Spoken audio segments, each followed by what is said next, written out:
Bismillahirrahmanirrahim. Assalamualaikum warahmatullahi wabarakatuh. Alhamdulillahirabbil alamin, wassalatu wassalamu ala asyrafil anbiya'i wal mursalin wa ala alihi wa ashabihi ajma'in. Amma ba'du. Sebagai hamba Allah yang beriman, marilah kita panjatkan puji beserta syukur kita atas kehadiran Allah Subhanahu wa taala yang mana telah memberikan kita kenikmatan sehat lahir dan batin sehingga kita tetap sehat walafiat dalam kondisi COVID-19 seperti saat ini. Semoga kita selalu dalam lindungannya. Tak lupa pula salawat berangkaikan salam kita sanjung sajikan kepada junjungan alam Nabi besar Muhammad SAW yang mana telah mengantarkan umat manusia dari peradaban jahiliyah menuju peradaban Islamiyah seperti saat ini. Semoga kita termasuk hamba Allah yang taat yang berhak mendapatkan syafaatnya di hari akhir kelak. Perkenankanlah saya, Laina Triazanti dengan NIM 1901373 untuk menyampaikan ceramah singkat saya yang berjudul Keutamaan Menuntut Ilmu. Ilmu adalah kunci dari segala kebaikan. Takkan sempurna iman dan takkan sempurna amal tanpa adanya ilmu. Dengan ilmu kita beribadah kepada Allah Subhanahu wa taala, dengannya hak Allah ditunaikan dan dengan ilmu pula lah agama Islam disebarkan.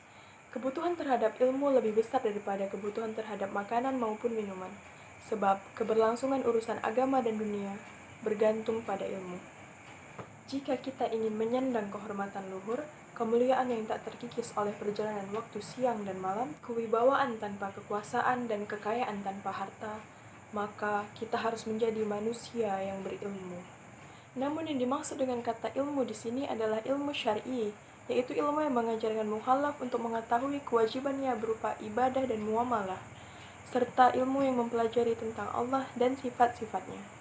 Meskipun demikian, bukan berarti kita mengingkari manfaat belajar ilmu duniawi, karena mempelajari ilmu duniawi tergantung dari tujuannya. Apabila tujuannya baik, maka baik, dan apabila tujuannya buruk, maka buruk. Menuntut ilmu itu wajib bagi muslim dan muslimah. Ketika sudah turun perintah Allah Subhanahu wa taala untuk mewajibkan suatu hal, maka sebagai umat muslim, hal yang harus kita lakukan adalah sami'na wa ata'na. Kami dengar dan kami taat. Seperti dalam surah An-Nur ayat 51 yang berbunyi, Bismillahirrahmanirrahim. Innama kana qawlal mu'minina idza du'u ila Allahi wa rasulihi liyahkuma bainahum ay yaqulu sami'na wa ata'na wa ulaika humul muflihun. Yang artinya, sesungguhnya perkataan yang diucapkan oleh orang-orang yang beriman ketika mereka diajak kepada kitab Allah dan sunnah Rasul-Nya supaya menjadi hakim memutuskan sesuatu di antara mereka, hanyalah mereka berkata, kami dengar dan kami taat, dan mereka itulah orang-orang yang beroleh kejayaan. Dalam konteks keutamaan menuntut ilmu, banyak hal yang disayangkan pada zaman sekarang. Contohnya, banyak majelis ilmu yang tidak dapat menarik minat umat muslim untuk duduk berlama-lama di sana, mengkaji firman-firman Allah maupun hadis-hadis Rasulullah. Dan juga banyak dari kita yang tidak pergi ke majelis karena lalai akan urusan dunia. Contohnya saja, berkumpul dengan teman-teman, membicarakan hal yang tidak bermanfaat, serta penggunaan media sosial yang merajalela, seperti penggunaan WhatsApp, Twitter, Instagram, dan lainnya. Ada banyak faktor yang menyebabkan hal ini dapat terjadi. Salah satunya adalah umat muslim tidak mengetahui keutamaan dan keuntungan menuntut ilmu. Karena pada fitrahnya, manusia akan mengerjakan apabila ia diuntungkan. Maka dari itu, kita harus mengetahui terlebih dahulu apa saja keuntungan menuntut ilmu agama, agar kita lebih giat untuk menuntut ilmu. Oleh karena itu, saya akan memaparkan keuntungan-keuntungan dalam menuntut ilmu. Keuntungan yang pertama adalah ilmu memudahkan jalan menuju surga. Hal ini sebagaimana ditunjukkan dalam sebuah hadis. Abu Hurairah radhiyallahu anhu, Rasulullah shallallahu alaihi wasallam bersabda, "Man salaka thariqan yaltamisu fihi ilma, sahalallahu lahu bihi thariqan ilal jannah."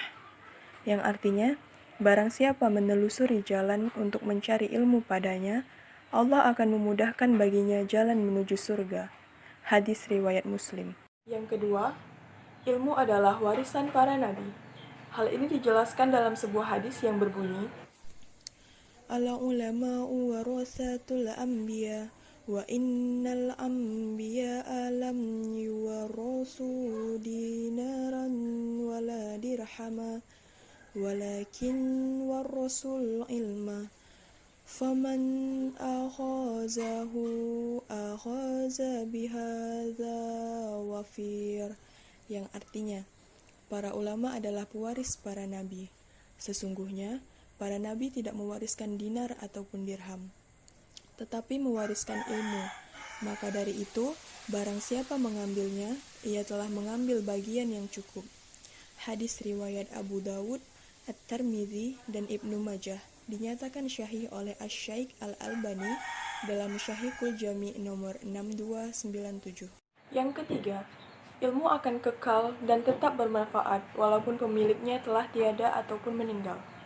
Seperti yang diriwayatkan dalam sebuah hadis yang berbunyi, Idza matal insanun qata'a amaluhu illa min salas sadaqatin jariyah u ilmi yuntafa'u bih waladi salihin yada'ulah, yang artinya jika seseorang manusia meninggal, terputuslah amalnya kecuali dari 3 hal: sedekah, jariyah, ilmu yang bermanfaat, atau anak saleh yang berdoa untuknya. Hadis riwayat Muslim. Yang keempat, Allah tidak meminta apapun kepada nabinya selain menambah ilmu. Seperti yang diriwayatkan dalam sebuah hadis, Wa qul rabba zidni ilma, dan katakanlah, wahai Rabbku, tambahkanlah kepadaku ilmu. Quran Surah Thaha ayat 114. Ini dalil tegas diwajibkan menuntut ilmu. Yang kelima, orang yang dipahamkan agama adalah orang yang dikehendaki kebaikan. Dari Muawiyah, Rasulullah SAW bersabda, Man yuridillahu bihi khairan yufaqqahhu fi daini, yang artinya, barang siapa yang telah Allah kehendaki mendapatkan seluruh kebaikan, maka Allah akan memahamkan dia tentang agama. Hadis riwayat Bukhari nomor 71 dan Muslim nomor 1037. Yang dimaksud faqih dalam hadis bukanlah hanya mengetahui hukum syar'i, tetapi lebih dari itu, dikatakan faqih jika seseorang memahami tauhid dan pokok Islam, serta yang berkaitan dengan syariat Allah. Demikian dikatakan oleh Syekh Muhammad bin Salih Al-Utsaimin dalam Kitabullah Ilmi, halaman 21. Yang keenam, yang paling takut pada Allah adalah orang yang berilmu. Hal ini bisa direnungkan dalam ayat Bismillahirrahmanirrahim. Innama yakhshallaha min ibadihil ulama, yang artinya, sesungguhnya yang takut kepada Allah di antara hamba-hambanya hanyalah ulama. Quran Surah Fatir ayat 28. Ibnu Katsir rahimahullah berkata, sesungguhnya yang paling takut pada Allah dengan takut yang sebenarnya adalah para ulama, atau orang yang berilmu. Karena semakin seseorang mengenal Allah yang Maha Agung, Maha Mampu, Maha Mengetahui, dan disifati dengan sifat dan nama yang sempurna dan baik, lalu ia mengenal Allah lebih sempurna, maka ia akan lebih memiliki sifat takut dan akan terus bertambah sifat takutnya. Tafsir Al-Quran Al-Azhim 308. Yang ketujuh, orang berilmu akan diangkat derajatnya oleh Allah Subhanahu wa Ta'ala. Seperti dalam firman Allah dalam surah Al-Mujadilah ayat 11 yang berbunyi, Bismillahirrahmanirrahim. Yarfa'illahu alladhina amanu minkum walladhina utul ilma darajat, yang artinya, niscaya Allah akan meninggikan orang-orang yang beriman di antaramu dan orang-orang yang diberi ilmu pengetahuan beberapa derajat. Quran Surah Al-Mujadilah ayat 11. Allah telah memberikan begitu banyak kenikmatan untuk kita. Jika kita tidak mempelajari firman-firman-Nya, maka kita termasuk golongan orang-orang yang merugi. Semoga Allah Subhanahu wa Ta'ala selalu memberikan taufik dan hidayahnya untuk kita agar selalu menuntut ilmu dan mengamalkannya di kehidupan sehari-hari sesuai tuntunan Nabi Muhammad SAW. Amin, amin ya rabbal alamin. Demikian ceramah singkat yang dapat saya sampaikan. Semoga ini bermanfaat bagi kita semua dan dapat kita aplikasikan dalam kehidupan sehari-hari. Saya mohon maaf bila terdapat kesalahan maupun kekeliruan, karena yang benar hanya datang dari Allah Subhanahu wa Ta'ala, dan yang keliru datang dari saya pribadi sebagai manusia biasa yang tak luput dari dosa.